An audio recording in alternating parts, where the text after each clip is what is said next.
Welcome to this Metricom Explainer. Today, we're taking your farm from pure guesswork to absolute precision control.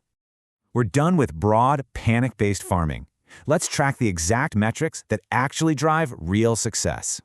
See, traditional farming relies on broad inputs. Applying water blindly everywhere, that creates massive invisible waste. To stop that waste, you gotta track efficiency KPIs, like water use per hectare and over-irrigation.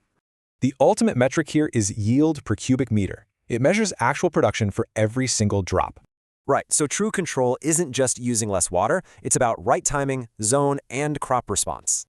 Next, crop health KPIs, like NDBI trends, brilliantly translate field observations into serious, proactive operational value.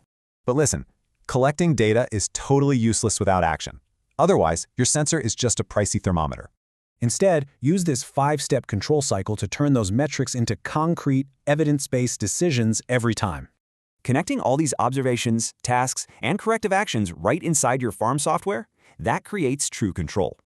This clean, structured data builds serious resilience, slashes waste, and instantly earns trust from your supply chain partners. So are you actually controlling your farm's resources or just passively monitoring them with expensive digital thermometers?